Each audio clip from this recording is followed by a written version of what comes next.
सतं वै सदान्नं देवालयो वै प्रातोर्भवे वै सहितं नदैर्वै पूर्तं परां पूर्णमदैव रूपं गुरुर्वै शरण्यं गुरुर्वै शरण्यम। और मैं काशी और कांची, हरिद्वार और मथुरा तीर्थ स्थलों पर जाकर के भी क्या कर लूंगा? उस गंगा में बार बार डुबकी लगाने से भी क्या हो जाएगा? अगर गंगा में डुबकी लगाने से पवित्र और दिव्य बन जाता तो सारी मछलियां अपने आप में पवित्र और दिव्य बनी हुई हैं, सारे मेढक अपने आप में पवित्र और दिव्य हैं। यदि काशी में रहने से ही जीवन की पूर्णता प्राप्त हो जाती है तो वहां श्वान और खर, कुत्ते और गधे बहुत घूमते हैं, वे सभी अपने आप में पवित्र और दिव्य आत्मा बन जाते हैं। वहां जाने से कुछ नहीं हो सकता, वहां कुछ संभव है ही नहीं। उन देवालयों में तो एक पत्थर की मूर्तियां हैं जो बोल नहीं पाती, जो मेरी बात सुन भी नहीं पाती। उन पत्थरों को मैं कहने से अपने सिर को फोड़ने के बराबर है। वे मेरी बात नहीं सुन पाते, मैं अपनी बात उन तक नहीं पहुंचा सकता, क्योंकि पत्थरों को कहने से कोई लाभ नहीं होता। मेरे लिए हरिद्वार और मथुरा, काशी और कांची अपने आप में नगण्य हैं। मैं तो आपको और आपकी देह को पूर्ण रूप से देवालय मानता हूं। पूरा मंदिर है यह जो मेरे सामने है, और यह मंदिर जो आपकी देह है यह मंदिर के रूप में है, जो जीवित और जागृत मंदिर है, चैतन्य मंदिर है, चलता फिरता मंदिर है, बोलता हुआ मंदिर है, वाचाल मंदिर है, अपने आप में आशीर्वाद देता हुआ मंदिर है। आपके दोनों पैर इस देवालय के स्तंभ हैं। अच्छे स्तंभों पर यह मंदिर टिका हुआ है, और इन स्तंभों पर जो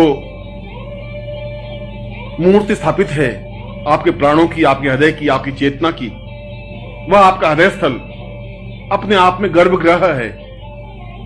उस गर्भगृह में जाकर के जब मैं खड़ा होता हूं तो मेरा शरीर रोमांचित हो जाता है, भाव विवल हो जाता है, चेतना युक्त हो जाता है, एक एक रोम खड़ा हो जाता है, रोम रोम चीखने लग जाता है, चिल्लाने लग जाता है, पुकारने लग जाता है, और उसके गुरुदेव के अलावा कोई शब्द निकलता नहीं। मेरे आंखों से आंसुओं की धारा बहने लग जाती है, भाव विवल हो जाता हूं, मेरा सारा शरीर थरथराने लग जाता है जब मैं इस जीवित जागृत उस मूर्ति को देखता हूं जो धड़कता है। और इस गर्भगृह में जो मूर्ति है, जो हृदय है, जो प्राण है, जो आपका ये शरीर है, वो अपने आप में इतना स्पंदनशील है, अपने आप में आह्लाद कारक है। उसको देखते ही मेरे सारे शरीर में स्फुरण हो जाता है, सारे शरीर में चेतना आ जाती है, सारे शरीर में ओजस्विता आ जाती है। ऐसा लगता है कि मेरा सारा शरीर अपने आप में प्रसन्नता के आवेग में उछलने लग गया है। और इस गर्भगृह के ऊपर जहां मूल मूर्ति स्थापित है, जहां आपका हृदय है, इसके ऊपर आपके सिर के रूप में शिखर है, जो मंदिरों के ऊपर शिखर होता है। उस शिखर को देख करके ही ऊंचाई का भाव होता है, हिमालय का भाव होता है। आपका गर्भोन्नत सिर, आपका दर्पयुक्त सिर, आपका दीदीप्यमान सिर, लाट, भाल, आंखें, नेत्र, आपका मुंह, आपकी जिह्वा, आपका सारा शरीर और आपका चेहरा अपने आप में उस मंदिर के उस शिखर की तरह है, जिनको देखने से अपने आप में पवित्रता का अवगाहन होता है। ऐसा लगता है उसको देखने से कि जैसे हजार हजार तीर्थों में मैंने स्नान कर लिया हो। ऐसा लगता है कि जैसे मैंने सब सातों समुद्रों में स्नान कर लिया हो, अवगाहन कर लिया हो। ऐसा लगता है कि स्वयं गंगा आकर के मुझे स्नान करा के चली गई है। और जहां पर आपके नेत्रों की कृपा वृष्टि होती है, जहां नेत्रों से निकल करके जो आनंद की वर्षा होती है, वह तो वही समझ सकता है जो आपके पास में खड़ा होकर के उस कृपा दृष्टि से भीगा है, उस कृपा के आनंद से भीगा है, आपके नेत्रों से निकलते हुए आनंद में वर्षा की है। उसके समान तो धन्य कुछ हो ही नहीं सकता, उसके समान तो कोई व्यक्ति हो ही नहीं सकता। बहुत अपने आप में एक अद्वितीय चिंतन है, अद्वितीय धारणा है। मैं इस जीवित जागृत मस्तिष्क युक्त, शिखर युक्त, इस गर्भगृह युक्त, इस स्तंभ युक्त, इस चलते फिरते इस मंदिर को छोड़ करके और किस मंदिर में जाऊं? विश्वनाथ का मंदिर और मथुरा का मंदिर, कृष्ण और राम का मंदिर और अन्य मंदिर मेरे लिए क्या उपयोगी है, कैसे उपयोगी है? उन मंदिरों से मुझे क्या मिलने वाला है? यदि मैं इस मंदिर को नहीं समझ सका, यदि मैं इस मंदिर की पूजा नहीं कर सका, यदि इस मंदिर को स्वच्छ और पवित्र और दिव्य नहीं रख सका, इस मंदिर में सेवा शुश्रूषा नहीं कर सका, तो फिर मेरा सब कुछ जानना व्यर्थ है। क्योंकि इस मंदिर में समस्त देवता निवास करते हैं। इस मंदिर को देखने के लिए तो देवता तरसते हैं। इस मंदिर को स्पर्श करने के लिए देवता अपने आप को न्योछावर करने के लिए तत्पर हैं। गुरुदेव, आप मुझे किसी नदी और किसी तीर्थ और किसी मानसरोवर, किसी गंगा और किसी हरिद्वार और किसी समुद्र के पास जाने की आज्ञा मत दीजिए। मुझे उसमें कोई मोह नहीं है। वे तो व्यर्थ पानी के बहाव हैं, वे तो मछलियों के एक सागर हैं, वे तो खारा समुद्र है, वह तो केवल एक झील है, निर्जीव, जो बोल नहीं सकती। मुझे ऐसे कोई तीर्थों में जाने से न प्रयोजन है न आवश्यकता है, क्योंकि जहां समस्त तीर्थों का स्नान मैं केवल आपके नेत्रों से निकलती हुई कृपा से कर सकता हूं, तो इससे बड़ा सौभाग्यशाली तो कुछ हो ही नहीं सकता। वास्तव में मैं सौभाग्यशाली हूं। वास्तव में मैंने जीवन के पुण्य किए होंगे कि मैं आपके सामने खड़ा हूं। वास्तव में मेरे पुण्यों का उदय हुआ होगा कि आप सजीव रूप में मेरे सामने हैं और मैं इस पीढ़ी में, इस युग में आपके सामने उपस्थित हूं। वास्तव में आपके नेत्रों की वर्षा से मैं आप्लावित हूं। वास्तव में आपके नेत्रों से जो आनंद की वर्षा होती है उससे भीगा हुआ अपने आप में अत्यंत मस्ती के साथ नाच रहा हूं, अपने आप में छलछला रहा हूं, अपने आप में कूद रहा हूं, उछल रहा हूं, आनंद से भर उठा हूं, क्योंकि गुरुदेव मैं केवल आपकी शरण में हूं। क्योंकि गुरुदेव केवल और केवल मात्र मैं आपकी ही शरण में हूं। ಮತ್ತು ನಾನು ಕಾಶಿ ಮತ್ತು ಕಾಂಚಿ, ಹರಿದ್ವಾರ ಮತ್ತು ಮಥುರಾ ತೀರ್ಥ ಸ್ಥಳಗಳಿಗೆ ಹೋಗಿ ಏನು ಮಾಡಲಿ? ಆ ಗಂಗಾ ನದಿಯಲ್ಲಿ ಪದೇ ಪದೇ ಮುಳುಗಿ ಏಳುವುದರಿಂದ ನನಗೆ ಏನಾಗಿ ಬಿಡುತ್ತದೆ? ಗಂಗಾ ನದಿಯಲ್ಲಿ ಕೇವಲ ಮಾತ್ರ ಮುಳುಗಿ ಏಳುವುದಷ್ಟರಿಂದಲೇ ನಾನು ಪವಿತ್ರ ಮತ್ತು ದಿವ್ಯವಾಗುವಂತಿದ್ದರೆ, ಗಂಗಾ ನದಿಯಲ್ಲಿರುವ ಎಲ್ಲ ಮೀನುಗಳು ಸಹ ಪವಿತ್ರ ಮತ್ತು ದಿವ್ಯವಾಗಿವೆ. ಅದರಲ್ಲಿರುವ ಕಪ್ಪೆಗಳೆಲ್ಲವೂ ಸಹ ಪವಿತ್ರ ಮತ್ತು ದಿವ್ಯವಾದವುಗಳೇ ಆಗಿವೆ. ಕಾಶಿಯಲ್ಲಿ ವಾಸ ಮಾಡುವುದರಿಂದಲೇ ನನಗೆ ಜೀವನದಲ್ಲಿ ಪೂರ್ಣತೆ ಪ್ರಾಪ್ತಿಯಾಗುವಂತಿದ್ದರೆ, ಅಲ್ಲಿ ಕಾಗೆ, ಗೂಬೆಗಳು, ಕತ್ತೆ, ನಾಯಿಗಳು ಬಹಳಷ್ಟು ಅಲೆದಾಡುತ್ತಿರುತ್ತವೆ. ಅವುಗಳೆಲ್ಲ ಪವಿತ್ರ ಮತ್ತು ದಿವ್ಯ ಆತ್ಮಗಳಾಗಿಯೇ ಬಿಡುತ್ತವೆ. ಕಾಶಿಗೆ ಕೇವಲ ಮಾತ್ರ ಹೋಗುವುದರಿಂದಲೇ ಎಲ್ಲವೂ ಆಗಿಬಿಡುವುದಿಲ್ಲ. ಅಲ್ಲಿ ವಾಸಿಸುವ ಮಾತ್ರದಿಂದಲೇ ಯಾವುದೂ ಸಂಭವವಾಗಿಯೇ ಬಿಡುವುದಿಲ್ಲ. ಅಲ್ಲಿನ ದೇವಾಲಯಗಳಲ್ಲಂತೂ ಕಲ್ಲಿನ ವಿಗ್ರಹಗಳಿವೆ. ಅವುಗಳಿಗೆ ಮಾತನಾಡಲೂ ಬರುವುದಿಲ್ಲ. ನನ್ನ ಮಾತನ್ನು ಕೇಳಲು ಸಹ ಅವುಗಳಿಗೆ ಸಾಧ್ಯವಾಗುವುದಿಲ್ಲ. ಆ ಮೂಕ ವಿಗ್ರಹಗಳೊಂದಿಗೆ ನನ್ನ ದುಃಖವನ್ನು ಹೇಳಿಕೊಳ್ಳುವುದು, ಅವುಗಳಿಗೆ ನನ್ನ ತಲೆಯನ್ನು ಚಚ್ಚಿಕೊಳ್ಳುವುದು ಎರಡೂ ಒಂದೇ. ಅವು ನನ್ನ ಮಾತನ್ನು ಕೇಳುವುದೂ ಇಲ್ಲ. ನಾನು ಅವುಗಳಿಗೆ ನನ್ನ ಮಾತನ್ನು ತಿಳಿಸುವುದು ಎಂದಿಗೂ ಸಾಧ್ಯವೇ ಆಗುವುದಿಲ್ಲ. ಏಕೆಂದರೆ ಕಲ್ಲು ಬಂಡೆಗಳೊಂದಿಗೆ ಮಾತನಾಡುವುದರಿಂದ ಯಾವುದೇ ಲಾಭವೂ ಆಗುವುದಿಲ್ಲ. ನನ್ನ ಮಟ್ಟಿಗೆ ಹರಿದ್ವಾರ ಮತ್ತು ಮಥುರಾ, ಕಾಶಿ ಮತ್ತು ಕಾಂಚಿ ತನ್ನಲ್ಲಿಯೇ ತಾನು ನಗಣ್ಯವೆಂದು ತೋರುತ್ತದೆ. ನಾನಂತೂ ಗುರುದೇವ್, ನಿಮ್ಮನ್ನು ಮತ್ತು ನಿಮ್ಮ ಶರೀರವನ್ನು ಪೂರ್ಣ ರೂಪದಲ್ಲಿ ದೇವಾಲಯವೆಂದೇ ಭಾವಿಸುತ್ತೇನೆ. ನನ್ನ ಮುಂದಿರುವ ನಿಮ್ಮ ಈ ದಿವ್ಯವಾದ ಶರೀರ ಸಂಪೂರ್ಣ ದೇವಮಂದಿರವೇ ಆಗಿದೆ. ಜೀವಂತ ಮತ್ತು ಜಾಗೃತವಾದ ಮಂದಿರವಾಗಿದೆ. ಚೈತನ್ಯ ಮಂದಿರವಾಗಿದೆ. ನಡೆದಾಡುವ ದೇವಮಂದಿರವಾಗಿದೆ. ಮಾತನಾಡುವ ದೇವಮಂದಿರವಾಗಿದೆ. ತನ್ನಲ್ಲಿಯೇ ತಾನು ಆಶೀರ್ವಾದ ನೀಡುವ ಮಂದಿರವಾಗಿದೆ. ನಿಮ್ಮ ಕಾಲುಗಳೆರಡೂ ಈ ದೇವಾಲಯದ ಸ್ತಂಭಗಳಾಗಿವೆ. ದೃಢವಾದ ಈ ಸ್ತಂಭಗಳ ಆಧಾರದಿಂದ ಈ ದೇವಾಲಯ ನಿಂತಿದೆ. ಮತ್ತು ಈ ಎರಡೂ ಸ್ತಂಭಗಳ ಮೇಲೆ ನಿಮ್ಮ ಪ್ರಾಣದ, ನಿಮ್ಮ ಹೃದಯದ, ನಿಮ್ಮ ಚೇತನದ ಮೂರ್ತಿ ಸ್ಥಾಪಿತವಾಗಿದೆ. ನಿಮ್ಮ ಹೃದಯ ಸ್ಥಳವೇನಿದೆಯೋ ಅದು ಗರ್ಭಗೃಹವಾಗಿದೆ. ಆ ಗರ್ಭಗೃಹದಲ್ಲಿ ನಾನು ಹೋಗಿ ನಿಂತಾಗ ನನ್ನ ಸಂಪೂರ್ಣ ಶರೀರ ರೋಮಾಂಚಿತವಾಗಿ ಬಿಡುತ್ತದೆ, ಭಾವವಿಹ್ವಲವಾಗಿ ಬಿಡುತ್ತದೆ, ಚೇತನಾಯುಕ್ತವಾಗಿ ಬಿಡುತ್ತದೆ. ನನ್ನ ಶರೀರದ ಪ್ರತಿಯೊಂದು ರೋಮವೂ ಸಹ ಎದ್ದು ನಿಲ್ಲುತ್ತದೆ. ಒಂದೊಂದು ರೋಮವೂ ಸಹ ಕೂಗಲಾರಂಭಿಸುತ್ತದೆ, ಆರ್ತನಾದ ಮಾಡಲಾರಂಭಿಸುತ್ತದೆ, ನಿಮ್ಮನ್ನೇ ಕರೆಯಲಾರಂಭಿಸುತ್ತದೆ.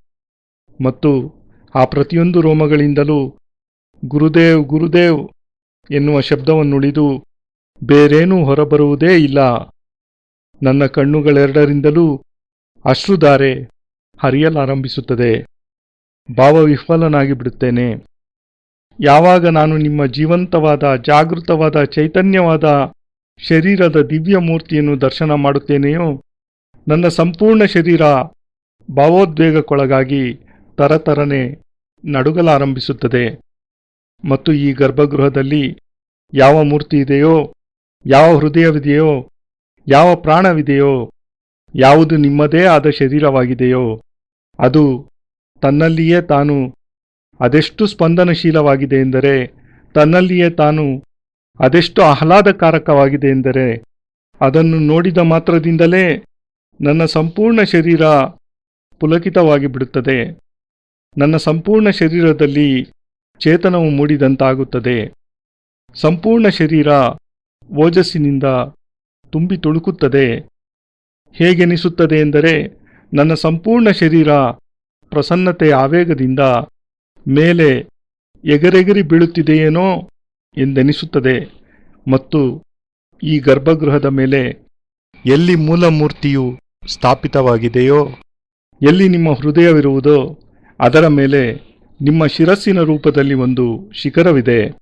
ಮಂದಿರಗಳ ಮೇಲೆ ಯಾವ ರೀತಿ ಶಿಖರವಿರುತ್ತದೆಯೋ ಅದೇ ರೀತಿ ಆ ಶಿಖರವನ್ನು ನೋಡುತ್ತಿದ್ದಂತೆಯೇ ಅತ್ಯುಚ್ಚತೆಯ ಭಾವ ಮೂಡುತ್ತದೆ.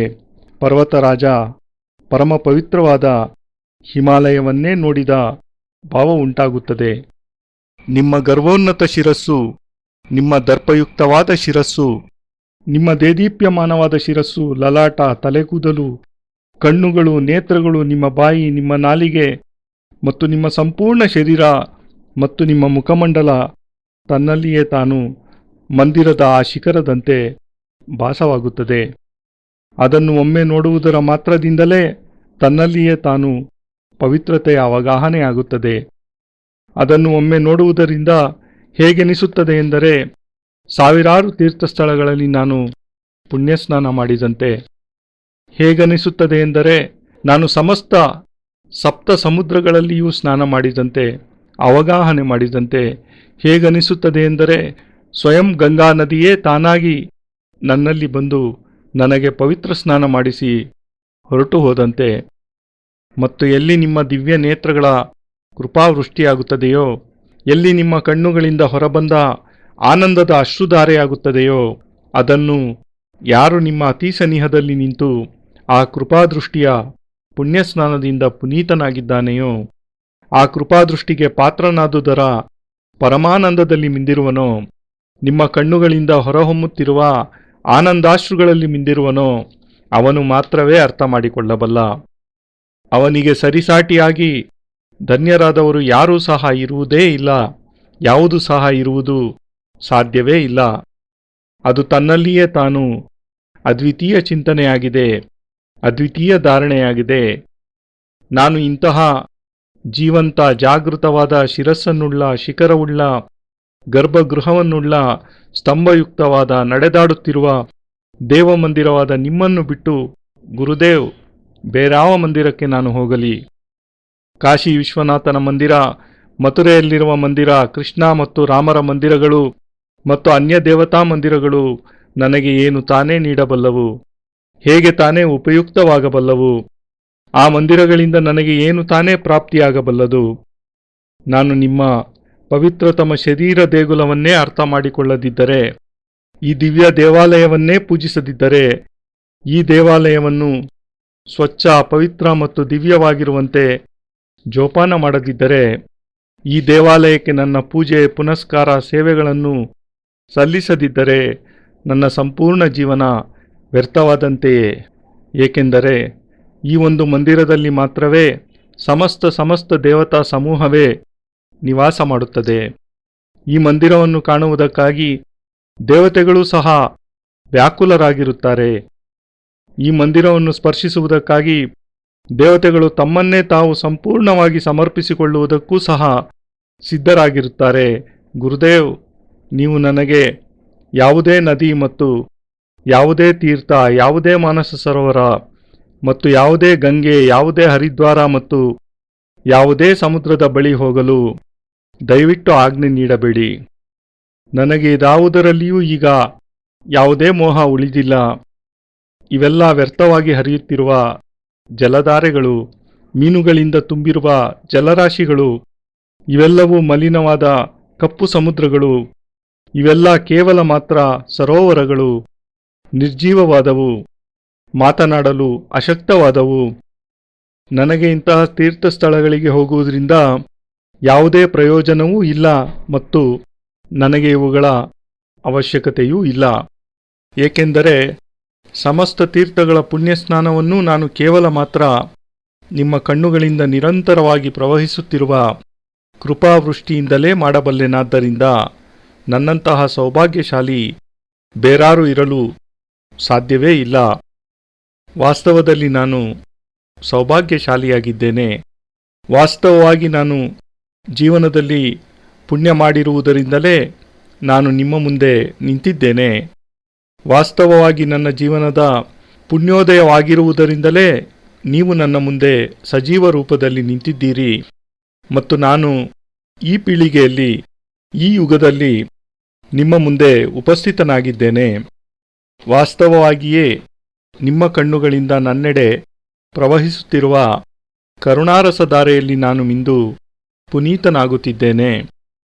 ವಾಸ್ತವವಾಗಿಯೇ ನಿಮ್ಮ ಕಣ್ಣುಗಳಿಂದಾಗುತ್ತಿರುವ ಆನಂದ ವರ್ಷಧಾರೆಯಲ್ಲಿ ನಾನು ಸಂಪೂರ್ಣವಾಗಿ ನೆನೆದು ನನ್ನಲ್ಲಿಯೇ ನಾನು ಮೈಮರೆತು ಅತ್ಯಂತ ಹರ್ಷೋಲ್ಲಾಸಗಳಿಂದ ನೃತ್ಯ ಮಾಡುತ್ತಿದ್ದೇನೆ. ನನ್ನಲ್ಲಿಯೇ ನಾನು ಭಾವೋತ್ಕರ್ಷತೆಗೊಳಗಾಗಿದ್ದೇನೆ. ನನ್ನಲ್ಲಿಯೇ ನಾನು ಕುಣಿದಾಡುತ್ತಿದ್ದೇನೆ. ಹಕ್ಕಿಯಂತೆ ಹಗುರವಾಗಿ ಹಾರಾಡುತ್ತಿದ್ದೇನೆ. ಆನಂದಾತಿರೇಕದಿಂದ ತುಂಬಿ ಹೋಗಿದ್ದೇನೆ. ಏಕೆಂದರೆ ಗುರುದೇವ್, ನಾನು ಕೇವಲ ನಿಮಗೇ ಶರಣಾಗಿದ್ದೇನೆ. ಗುರುದೇವ್, ಕೇವಲ ಮತ್ತು ಕೇವಲ ಮಾತ್ರ ನಾನು ನಿಮಗೇ ಶರಣಾಗಿದ್ದೇನೆ.